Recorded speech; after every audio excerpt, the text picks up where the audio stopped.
Bonjour à tous, on se retrouve pour un nouvel événement. Aujourd'hui, le The 50 se dispute à Cagnes-sur-Mer sur un parcours de 1500 mètres sur le gazon, terrain très souple attendu.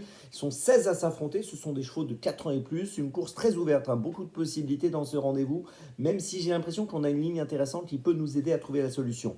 Avant d'aller plus loin, je vous rappelle que vous pouvez vous abonner à la chaîne YouTube de The Turf, vous pouvez activer la cloche pour être informé dès que mon prono est posté.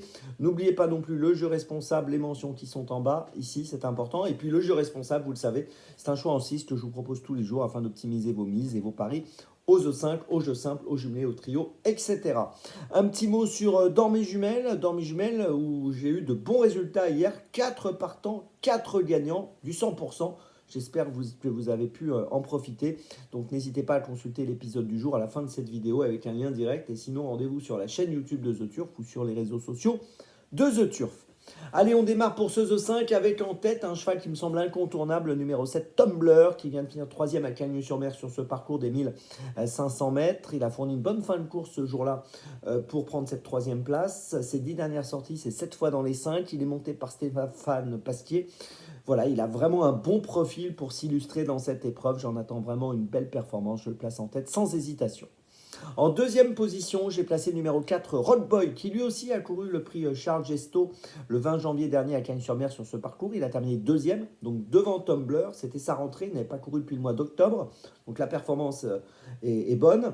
C'est un cheval qui a de la qualité, c'est sûr. En plus, c'est un cheval qui, par le passé, a connu quand même d'autres niveaux de compétition. Il faut se souvenir qu'en 2022, il avait gagné le prix Djebel, un groupe 3. Donc c'est quand même, vous l'avez compris, une belle référence. Alors ici, j'en attends encore une bonne sortie et j'espère le retrouver sur le podium, même s'il est moins performant qu'il ne le fut. Je pense que ses capacités actuelles doivent lui permettre de faire l'arrivée. En troisième position, j'ai retenu le numéro 9, Joe Spirit, qui portera des œillères pour la première fois aujourd'hui, qui vient de finir 6e à Cagnes-sur-Mer du prix Charles Gesto, donc cette fameuse course de référence dont on parle déjà depuis le début de cette émission. Il a gagné à Saint-Cloud au mois d'octobre également, et elle a gagné à Saint-Cloud également au mois d'octobre. Et donc ici, je pense qu'avec les œillères pour la première fois, elle peut un peu surperformer, et c'est pour ça que je la retiens à un niveau assez élevé dans ma sélection. En quatrième position, j'ai placé le 15, Mana Rolla. C'est une jument âgée de 8 ans qui vient de finir 5e du prix Charles Gesto. Toujours cette fameuse course de référence. Ses 10 dernières courses, c'est 7 fois dans les 5. Avec un poids léger, 53,5 kg. Je pense qu'il vaut mieux la garder avec nous pour une petite place. En cinquième position, j'ai retenu le 2, Lancelot Gold. Alors attention à lui, c'est un cheval qui a été absent entre octobre et janvier, entre octobre et le 27 janvier. Et pour sa rentrée, il vient de gagner sur le parcours des 1500 mètres qui nous intéresse. Il a été remonté de 3,5 kg sur l'échelle des poids, mais je pense qu'il est quand même capable encore de faire l'arrivée. Et puis en sixième position, j'ai placé le 8 Scarface, qui avait été très performant à l'automne, où il a gagné 2 courses à Chantilly. Il a bien couru à Cagnes-sur-Mer début février sur le parcours des 1300 mètres. Et je pense que c'est un cheval qui mérite sa place dans notre ticket, lui aussi, pour une petite place. Je vous résume mon choix en 6 pour ce The 50 très ouvert.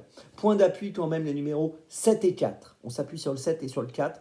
Et derrière, je place le 9, le 15, le 2 et le 8. N'oubliez pas, dans mes jumelles, avec le lien qui s'affiche, en espérant réussir un 4 sur 4 comme hier, on note qu'on se retrouve maintenant demain. Bien sûr, je vous donne l'horaire de la course aujourd'hui, c'est 13h55. Et on se retrouve demain pour Vincennes. Et d'ici là, avec The Turf, ça va aller.